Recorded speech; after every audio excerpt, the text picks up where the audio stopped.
if a law firm owner wants to double their revenue in next 12 months, right? But could only change one thing about their operations today, what would you tell them to look at? Oh boy, that's a great question. Now, initially, when I talk to a lot of attorneys, they're pretty confused about the niche they want to serve, right? Because initially you have a lot of cash flow problem, which means you don't get as many clients as you would want. So what do you think that is it a good thing to niche down early on when you're just starting, or is it a good thing to do it much later down the road in stage 2 or 3? You can spend a lot of money if you hire the wrong person. So I would say it's better to hire the right person the first time.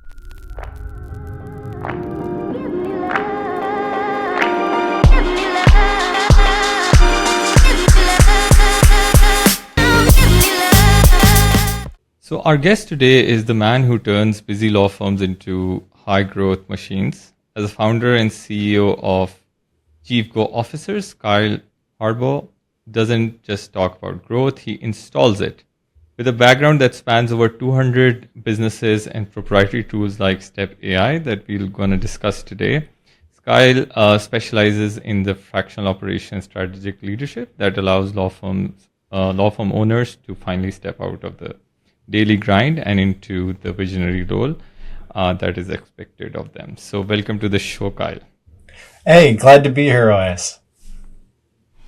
Right. So Kyle, I was going through your website earlier, and there are 4 key stages that you believe that when you grow your law firm. So I just want to know those initial 4 stages, or maybe the full 4 stages of law firm growth from you initially. Yeah. So what you're talking about is our stages of growth. So in the beginning, stage 1, you're a startup. You're doing everything. You're managing, all the operations, sales, marketing, HR. Well, it's just you on the team, so that's good. But as things grow, you get to stage 2. You begin to build your team, and so you are dealing with those HR issues. You're dealing with taking what's in your mind and explaining it to other people while keeping everything going. And, the standards that you have upheld to grow your business, now you need to instill those in others. And so stage 2 is really a teaming phase, helping other people understand their role within the organization. What are the standards? How do we serve our clients? How do I like things to be run? Defining a role and stating who's in it, who does what, in what order, workflow. You're defining all that sort of thing. And then when you get to stage 3, you really need to build a shared leadership team. It may happen a bit sooner, but it really becomes a key element of the stage 3 that you're in, where you have the business has grown too much for you to think about it all. So you have to partner with other people to make sure that everything gets managed well. So it's the problems shift as time goes on, and what will get you from stage 1 to 2 and what gets you from stage 2 to 3 changes. When we get to stage 4, you have a lot of those, you have more infrastructure in place, and it's really about rhythm and quality. So it's making sure everybody stays aligned, is rowing in the same direction, that we're keeping a consistent a quality and rhythm as the whole operation goes forward. So broadly, those are the 4 key areas. There's a 5th area, but we don't work with those businesses. 5th area is those really large enterprises, like an Amazon would be a good example, where it's just a massive enterprise, over multiple countries. We don't work with those types of businesses. We focus on the first 4 stages. May I ask you why you don't work with the 5th stage businesses? their needs are very, very different. And my heart is honestly for those smaller firms that want to get to that next level, but for whatever reason, they haven't been able to break through. And oftentimes, what we see happen is a firm will grow, and then there's this rubber band effect where it snaps back and goes back to a smaller setup because they didn't have some key infrastructure needed to really sustain that growth. And so you can kind of outgrow what your capacity actually can handle, and then you'll snap back. And we see that quite frequently. Right. So about this snapping back, there are different mediums where people measure growth, right? So there's people measure their firm growth in terms of headcounts, how many attorneys they have. Some people measure how many cases they handle per month. Some people measure it in terms of revenue. What do you think is the one metric that matters the most, and what metrics that they should not really care about? Gross profit is a big one. So not your revenue, but what you're actually bringing home after all the expenses, because some people put up huge numbers, but they don't have any profit. So that's a big one. I think cases served or cases handled in a given time period is very important. I would say that is something that the clients the clients I work with, they want to they want to have a big impact. They want to serve many people, and so the more people, customers they can bring through and solve their matter for, the bigger impact they have. So I think that's a good one. It just all depends on what your goals are. Everybody's a little bit different, and some people really want an amazing practice that is just one office, and some people want to be a multi-state, multi-office firm, and both are fine. There's not a wrong answer here. It's just all about what that owner wants out of their business. And so that's where I start is I understand, well, what is the vision? Where are we going? And then we build a customized roadmap to get there. Right. Now, initially, when I talk to a lot of attorneys, they're pretty confused about the niche they want to serve, right? Because initially you have a lot of cash flow problem, which means you don't get as many clients as you would want. So what do you think that, is it a good thing to niche down early on when you're just starting, or is it a good thing to do it much later down the road in stage 2 or 3? So in the beginning, stage 1, your main problems are client acquisition and client servicing.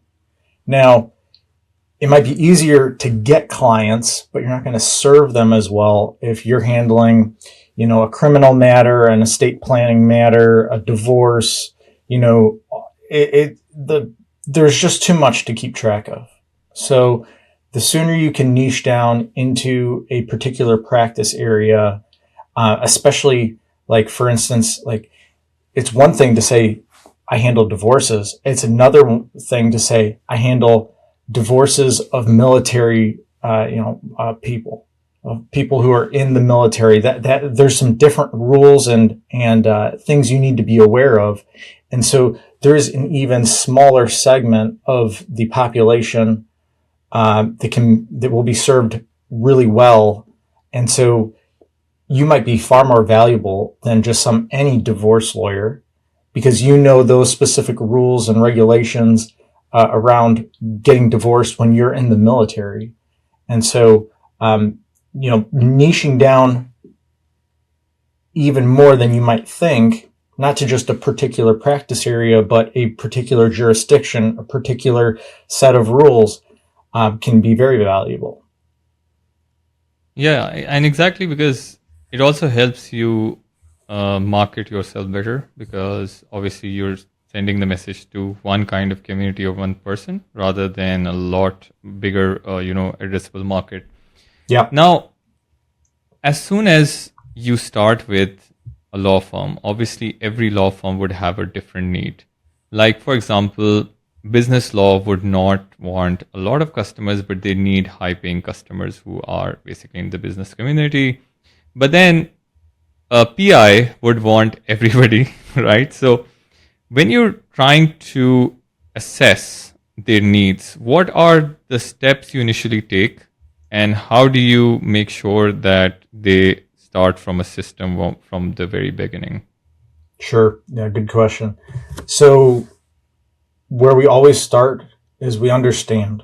We start with diagnosis, because if I just start prescribing stuff without a diagnosis, that's malpractice. What I do is very similar to like what a doctor does. So I got to first understand what's going on, and then first diagnose what are the big issues. And so we have a systematic process called our Step AI process. It's a business 360 review where we have an interview. It's 2-3 hours, and we really deep dive into the entire business. We look at 12 key areas of business. So we're looking at all sorts of different things to really understand what are the needs. Sometimes we can generally have a sense of what their needs are going to be depending on the stage of growth they're in. But everybody's going to be a little bit different. Everybody has different goals. Everybody has a unique market they're in. Everybody has particular issues that they're dealing with. So everybody's plan is going to look a little bit different. So we first understand, what their big vision is, where they want to go, how fast they want to get there. And then we build a plan around, those goals and the issues that they are facing. So that's where everything starts, is with understanding. Right. So now let's basically, because these 4 stages are so deep in their own self that we might have to do multiple podcasts on them. So I want to focus on the first stage today. All right. So let's say I want to start a firm, and now you said there's client acquisition is the biggest problem, right? Yep. So I have done nothing, right? My website is new. My LinkedIn is pretty new. I might have a couple of people in my family who knows me that I do this. What would you advise people to do first so that they get that initial traction at least going on? Yeah. I mean, and you got to know who you're speaking to. And so I would look for a need that is a high paying customer. Somebody that you're going to be able to serve, and you only need a few people to say yes, and they're going to be able to pay you very well for your time and expertise. I'll just give an example. So I was working with somebody who had a smaller practice. They were, I would call them a phase 1. They were kind of getting into phase 2, but they weren't there yet. They did have some people on their team, but they were the main producer. They were still delivering all the main the legal work, and they got very, very stressed because they were serving the wrong clients, to be frank. So I looked at their data, and what we identified was they had one type of client who was very difficult to work with. They didn't pay their bill on time. They stressed out not only them, but their team. Their matter dragged on for a long time. And then there was another person, their matter wrapped up very quickly. Days, sometimes, in rare instances, more like weeks. Short time frame. Always paid their bill on time, understood the value that the attorney was bringing, was much more likely to refer friends, family, acquaintances, that sort of thing. That data was hidden in plain sight. I mean, we just needed to take a look at it and ask the right questions and dive into the numbers and identify this person.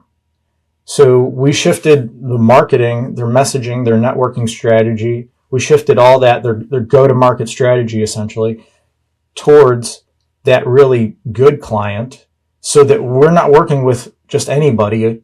We're working with this really good client that always pays their bill on time, has plenty of money to pay their bill, and is easier to work with. And so, that's just one example of having the right go-to-market strategy and thinking thoughtfully about this sort of thing can really go a long way. Right. And obviously you talk about building that one ICP of a person that you would want to work with and similar people to that person. But then obviously data is something that tells you the real story once you've worked with that person. Mm-hmm. And now that data, you have all that data, right? You often talk about building the foundation, right? So how can that data build that foundation of predictable revenue that, okay, I want to work with only this person or this type of person every single time. So how will you predict that next customer will be the similar customer? Okay. You mean you get simple answer? You got to fish where the fish are. Like let's say you identify that your client. Let's say that the types of clients. I mean, look at like where your really good clients are. What zip codes do they live in? What kinds of jobs do they have? Any kind of data that you can determine where it's like this type of person is who I really like to work with. I mean, maybe they're into golf or something like that, or horses, or I don't know what. It could be all numbers of things, but the thing is, you identify those similar aspects. So some of it is you don't get this information until you actually do some work and you have some data to look at. So some of it is just getting the reps in, and then another aspect of it is taking time to actually look at this and say, hey, who's the really good people that I loved working with? They were easy to work with, always paid the bill on time, and how do I get more of those types of people into my business? And then, like I said, fish where the fish are. Go, network. Go to events like that. Look to maybe sponsor events that they're interested in, and get your name out in front of those types of people. Then you know who you're speaking to, and your marketing can be much more tailored, not just throwing something up on LinkedIn and hoping it resonates with the right person. Yeah, and also this brings us to another point where if a person works with somebody who doesn't pay that well, right? So let's suppose they have a retainer that is $1,000 only and they're working for that person. So obviously his friends would also be similar category friends and they would pay you the same retainer. But then initially, it's very hard for a law firm or a solo lawyer who just started his law firm to charge, rates which large firms charge. So how would you differentiate you and yourself with another firm, which might have like 10, 15 attorneys? They have a lot of paralegals to help, and they're charging the same amount. So how will you get those customers which pay you well and are less of a headache? Yeah, so that's a great question as well. One of my clients, they came from a big law background. And so they had, just every single, it was super high powered. And they were working on $1 billion deals. And, this is a transactional attorney. Well, then he set out and went on to do his own thing, build his own firm. And yeah, he didn't have all the, assistants and resources that, he had in his big law firm, but he did have the reps. He was able to bring in this specialized expertise that not a lot of people had that kind of expertise. And so now he can serve his clients at a very high level, and it's very personal. Like, he's involved in it. You're going to actually speak to him in a lot more instances. Whereas, a big firm, you might never speak to that attorney, or you might rarely speak to the attorney. You're always going through the paralegal. And, I was a paralegal for years. I was very good at my job. I knew a lot. In a lot of instances, I knew as much or more than the attorney on the matter. At the same time, we see things differently. So, sometimes it's very necessary to speak with your attorney about a specific issue, matter, and they need to be up to speed on your case too. So there's pros and cons to both. And so I would just differentiate, hey, you're going to get a more personal touch with me. You're going to get my expertise, and you're not going to pay a crazy amount of money like you would at a big law firm, but you're going to get big law firm expertise, because I used to work in that environment, and I've seen those big deals, and I know what is appropriate, what is in line with the market and what's not in line with the market. I know what is a good deal and what's taking advantage of you, and we can, I can get you a better result for less money. Right. And Kyle, when you're into, the initial phases, you don't exactly know. You can build, a pipeline. Let's suppose they consult with you. But then when do you suggest a firm to increase the headcount? For example, headcount doesn't really necessarily mean that you hire more partners. It could mean that you hire people to work for you, right? Yep. So initially, whenever it could be for any business altogether. So you are a founder, you're just starting, you do admin work, you do finance, you do HR, you do everything, right? When is the time that you should start offloading some of your stress onto others? Immediately. I would say as soon as you can do it. And I would take stock of what you like doing, what you don't like doing, the things you really hate doing. Maybe it's bookkeeping. Go hire a bookkeeper. They'll keep your books, better, cheaper than you will. So, some of it is just, getting the cash flow up to, be able to delegate these tasks. But a lot of these things, I see this all the time with attorneys. They're doing a $50 task where, they could have been paying somebody $50 an hour, and they could have went and billed, 3 times that, 4 times that, more, 10 times that. So one, I would say, start immediately or as quickly as you can. I also know people, it doesn't have to be partners. Like you said, you really should only think about partnership initially, if people bring other things to the table that you don't have. That might be expertise. It could be a network. It could be some other kind of specialized skill. You should really think about partnership in that way. Partnership is more of like a phase 3 thing, where you think about maybe adding more partners, potentially more, areas of the business, more practice areas, service lines, that sort of a thing. But unless they bring something really significant to the table, I think partnership could actually be a really bad thing. It could be a distraction, could actually pull away from subtract from the business. So, understanding who you need to bring on your team and what's going to really move the needle forward the most for you is really important.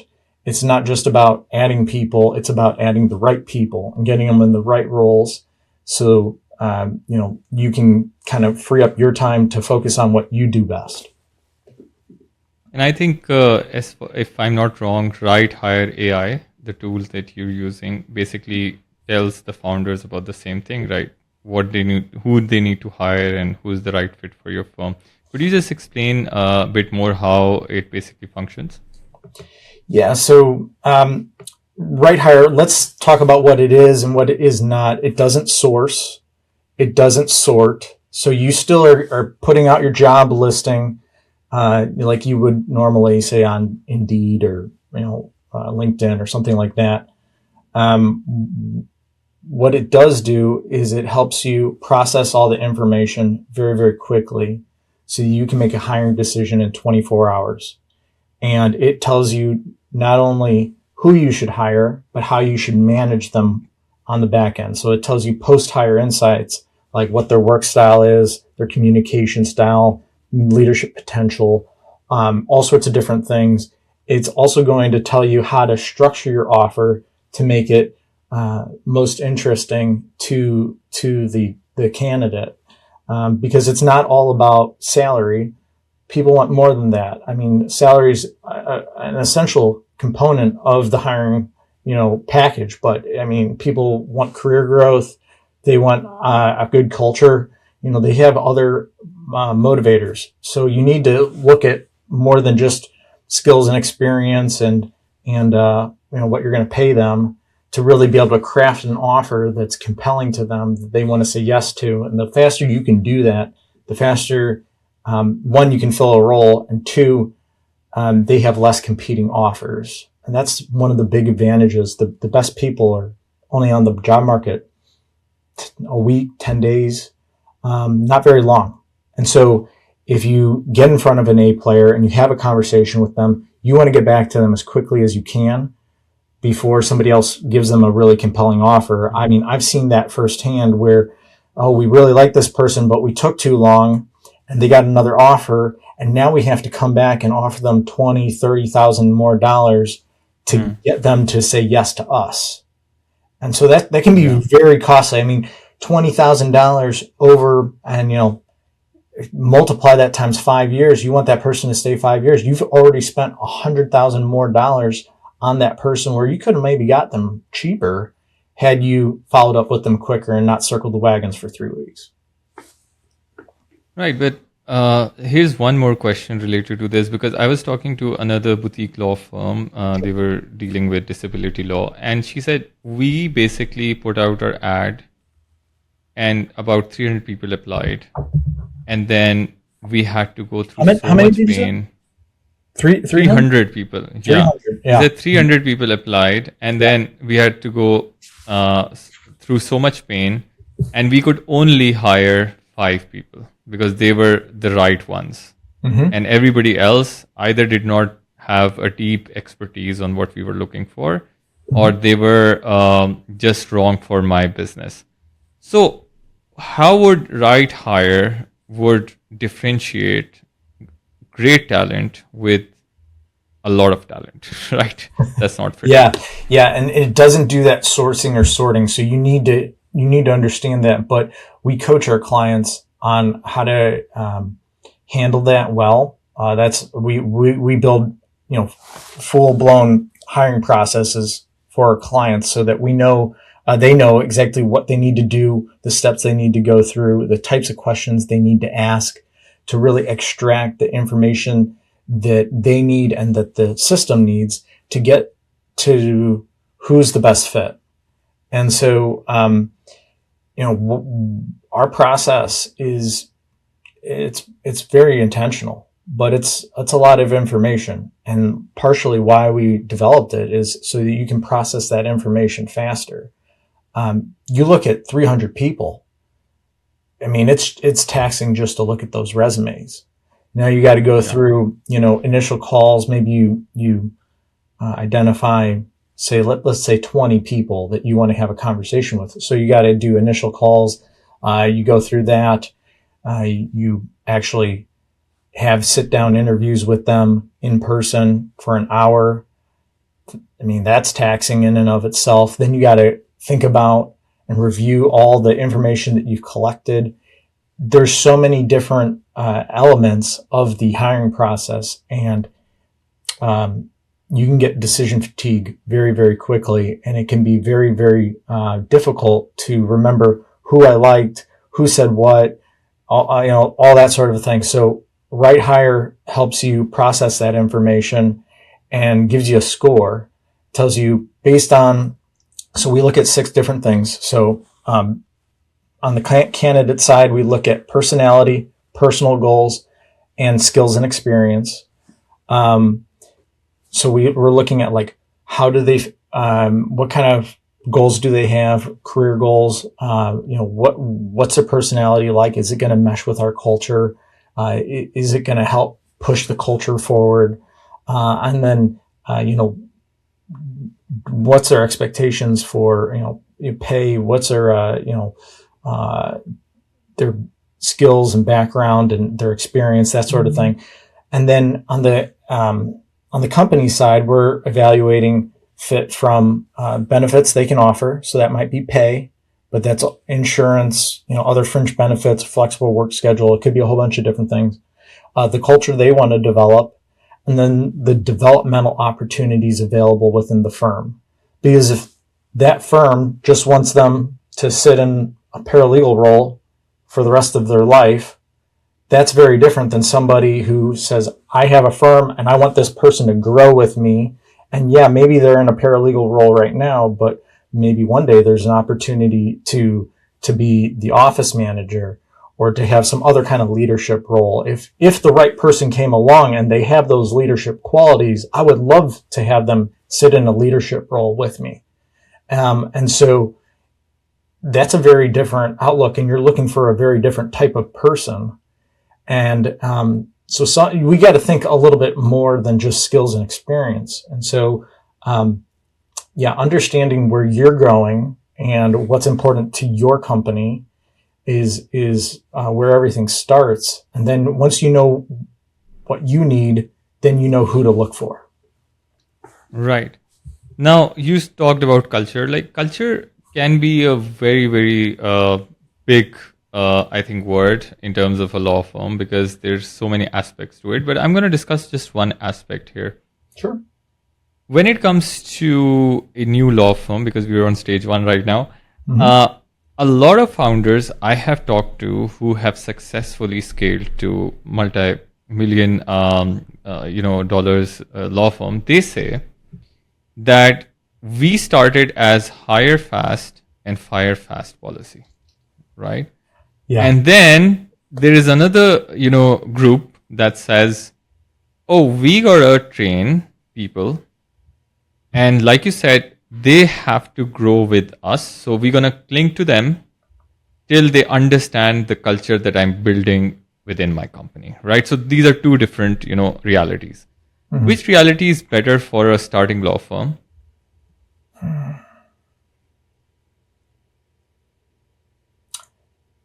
So the hire fast, fire fast,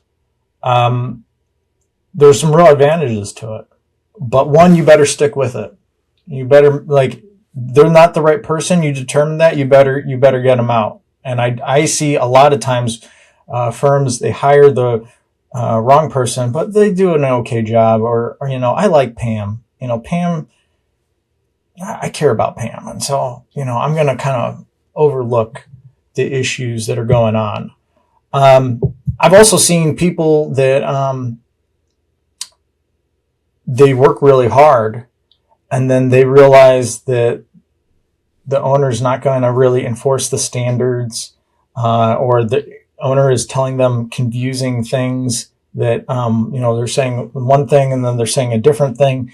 And so they're kind of like, that for whatever, there can be multiple leadership issues that contribute to them not working as well as they could. And so it's really a relationship. There's leadership issues that contribute to employee performance. There's employee performance on its own.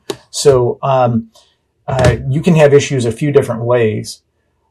So I think the more intentional way is the better approach. I don't think they're necessarily wrong. I think the first one has a lot of risks involved, and you can spend a lot of money if you hire the wrong person. So I would say it's better to hire the right person the first time and be intentional about your hires.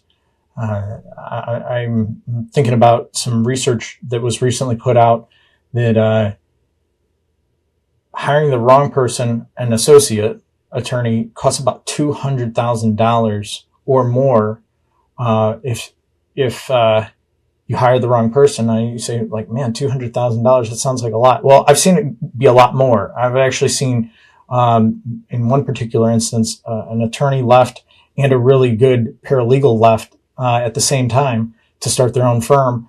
And the firm estimated that about $750,000 worth of production left that day. So it can be a lot more expensive. And you got to think about the time it costs to have the owner, sort through new resumes, conduct those interviews, shift workloads around. Maybe you lost some clients in that whole issue. So there's a lot of different unseen costs. And then you have to go and train this person and get them up to speed and hand off all those cases that you shifted around. So it can be very expensive, and it can cost well over $200,000. Right. And when obviously that makes sense, because obviously investing not just the money, but it's also the opportunity cost, because if the right person was hired, then obviously you would have grown that much as well, probably, or even more than that. Yeah. But then, when you're starting out, you're obviously cash strapped. So think about this. I want to hire a paralegal or an office secretary or somebody who takes calls, something. Sure. Now, I would think that, okay, I'm already, I don't have so many clients to pay somebody who's very experienced. But then the problem is that if I hire somebody who's just starting out as a paralegal, who's going to teach that paralegal how to function within the firm? Whereas if I don't have money, how would I hire a paralegal who is maybe like 8 years of experience? So what do you say on that? Well, if I was looking for a paralegal who was very experienced, I would look for somebody who, was interested in my practice area. Somebody who's like, hey, I have plenty of experience, say, in criminal law, but I'm done working with criminals and I want to really do estates and trusts, let's just say. So somebody who might be able to take a pay cut, and you might have to still teach them some, but they're going to get up to speed much, much faster. On the other hand, you might save more money and get a better result. You might have to put in more work and mentor this person more, but you might, get somebody fresh out of school. Everybody's got to start someplace. And if you can identify the other characteristics that's going to make them successful, one would be individual initiative. Do you see them? Are there indicators that they are high achieving? Like I would look for, if they had no experience, in my industry, I'd probably look for, what kind of clubs were they in? Did they do extracurricular activities? Were they on a sports team? Did they get scholarships? Things like that.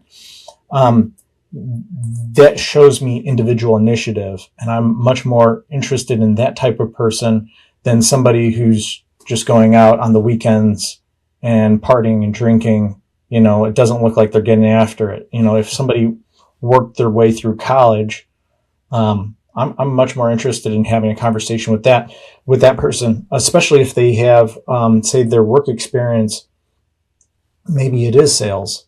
Maybe they have a background in sales. So great. Now I can have somebody, have that initial conversation. Maybe I still close them, but they're doing the intake process. And so you really need to think through who's going to help you offload some of the different issues that you have to operationally deal with, especially when you're early on. You're dealing with everything. Right. And now let's move towards another type of group who says that hiring in 2025 was dead and now it's going to die even further. So they say, because I literally met an attorney who said, you know what, I don't even pay for my SEO to any agency now because they were charging me $2,000 and now an AI tool can do it in $50, right? Yep. Now, the point is, if that is the case, when you should decide that I got to include AI in my practice? And also, how do I know that that AI, because I'm not a tech guy, I'm a lawyer. So how do I know that AI is actually useful for me? Yeah, great question. So, you don't know. You're not an expert in every area, and you an off the shelf tool. Who knows how good the device it really is? Especially if you're using something like a Chat GPT. That's a large language model. It's trained on literally the entire internet. That's why they're getting sued by all these, different media outlets because they're saying we trained on our data, and so it's really you're getting a very watered down generic answer. A far excuse me, a far better situation is if you have a specialized tool that's not off the shelf, that's trained on specific on a specific data set. And like our use case, why we use AI and how we use AI is very, very specific.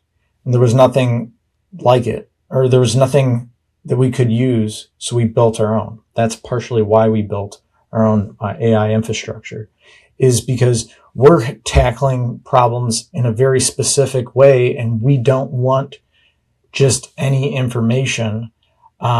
We also want specific guardrails.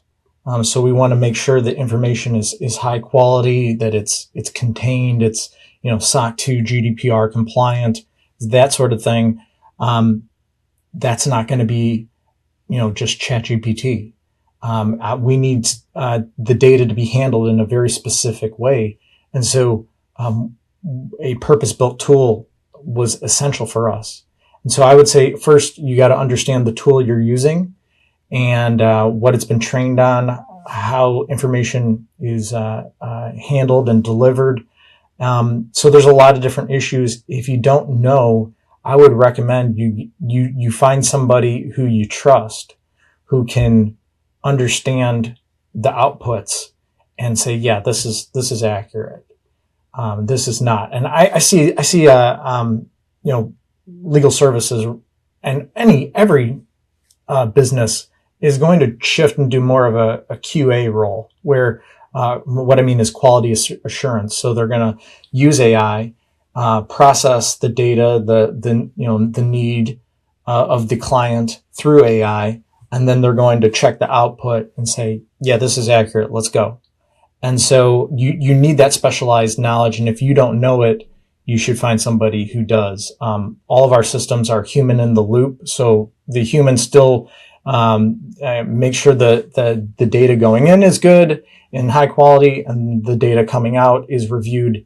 And, the final delivered product is always human, because right now AI is not good enough.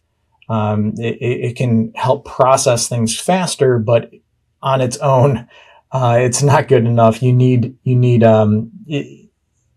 I find that systems that are not human in the loop are often just scaling chaos. They're just doing junky work at a faster rate.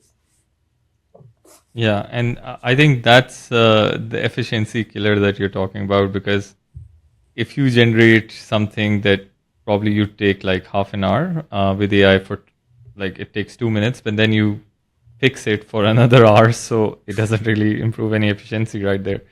But my idea is that what people do right now, see, so there are two camps, right? And it's all about mindset. So one mindset is that I am a lawyer who knows it all, right? So nobody's better than me. I understand. I can do my marketing.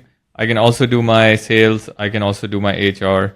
Probably the person that there's an external company I'm hiring does not know my niche, and I can't trust them. And then there's another group or category of people who say, oh, Claude Legal has just released another tool.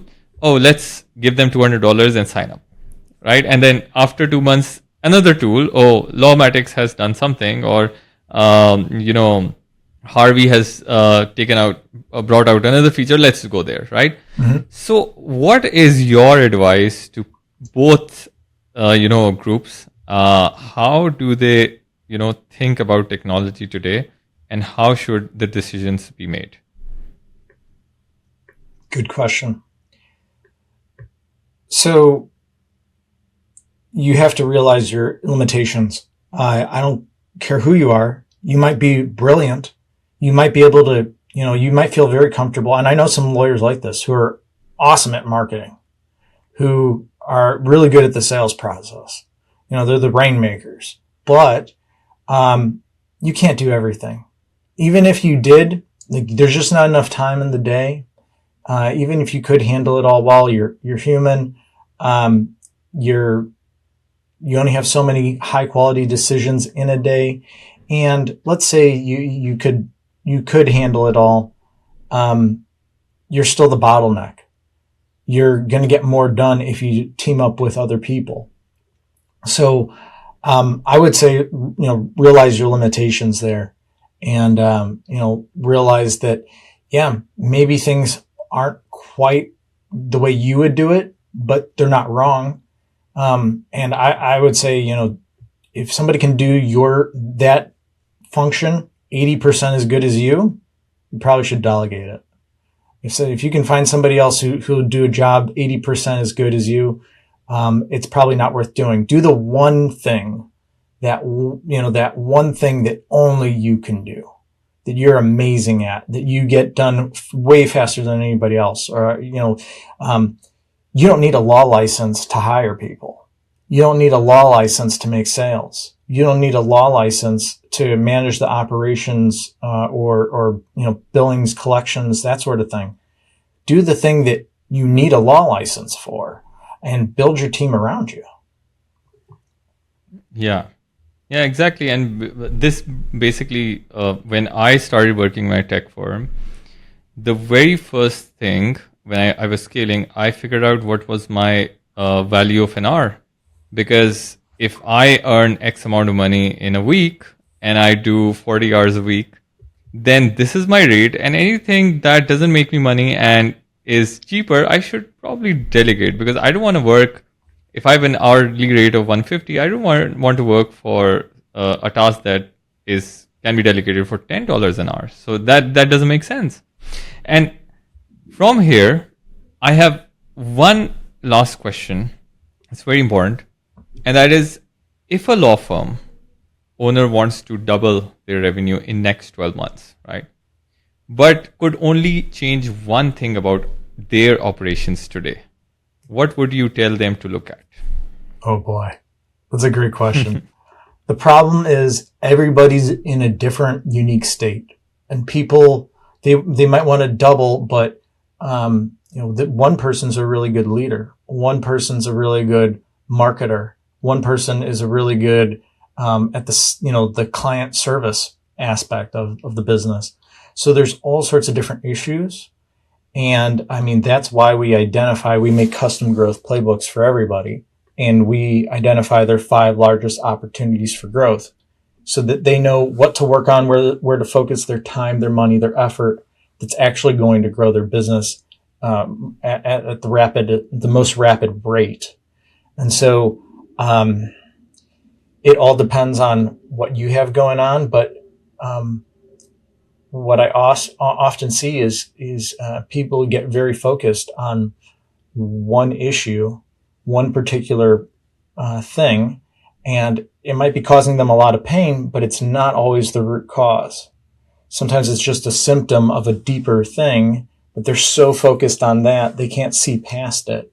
And so it's really helpful to have a detached perspective, to be asked hard questions, to really think outside what you know, and have an evaluation done like what we provide. And I'll just say it like this: like, we've helped a lot of different people do a lot of different things. I cannot tell you how many times the information was right there, is hidden in plain sight, but they're not seeing it for whatever reason. And we've helped unlock significant results just by some minor adjustments. I mean, to date, the worst result we've ever gotten with our Step AI product is a 98.2 increase in annual recurring revenue. So that's very close to the double that you were talking about. That's significant, but you have to be open to, like, maybe I don't have all the answers. Maybe I'm not seeing it. Maybe the thing I'm focused on isn't actually really the problem. And, me focusing here is just me spinning my wheels, and I'm just wasting time, money, effort. And, I could get to my goal a lot faster if I got some outside perspective. Yeah, thank you. Great answer, Kyle. So, Kyle, I know that you have a wealth of knowledge, and it cannot be contained within just one episode of the podcast. Well, I'd love to chat I'm really again. sorry if I... Yeah, sure. Thank you. I'll love to invite you again. But if I have missed something and you want to say to my audience, you have the floor. Oh, well, thank you. I'm a servant at heart. I model my leadership style after servant leadership. I want to help people. I want to leave businesses better than I found them. And, if I can help you, I'd love to have a conversation and see if it's a fit. Not everybody that I talk to is a fit for one reason or another. So, we offer a free growth audit. We'll, have a conversation, see if it makes sense to work together. All of our AI systems are risk-free. So there's a money back guarantee for Step AI. If you're not happy for any reason, you get a full refund. RightHire, you can try that tool for free. Get 2 free reports if you just sign up at RightHireAI.com. So it's really risk-free. These are novel tools, and they deliver significant results, but you got to understand them and understand how they work, and actually use them. So, I'd love to have a conversation. I'm easy to get a hold of. I'm very active on LinkedIn. You can also reach out to me. My phone number is 224-628-9935. Reach out to me, connect with me. Let me know that you listen to the show. I'd love to have a chat. Elias, I wanted to ask you in these closing minutes, what was the biggest insight for you during our conversation? Right. So obviously, I really understood the process that a law firm needs to go from point A to point B, specifically the small law firms. And one of those things, the number one thing that you said was the culture. And that was the question that a lot of people cannot answer correctly. And that's what you did. And I'm glad that we had this conversation today. Oh, well, thank you. Thank you. Yeah. A culture is super important. And I would say, that's one of the stickiest elements of, employee retention. And that's the name of the game in a law firm or any other professional service. You got to get really good, high quality people to serve your clients, and then you got to retain them for a long period of time so you can really grow and scale your firm. If you have turnover, one, that's really expensive, and two, you're losing a lot of institutional knowledge, and three, you're dedicating a lot of your time, your money, your effort to that issue where you could be focused other places and actually growing. So talent retention is a huge aspect of law firm growth. That's wonderful, Kyle. So money back guarantee, free consultation. I don't think anything can be better than this. And obviously, we will put the links to Kyle's LinkedIn and the websites within the description. So anybody who feels like that, I feel like it's a great offer, and please sign up, get in touch with him. And thank you, Kyle, for coming today. Hope to see you again sometime. My pleasure, Elias. Take care.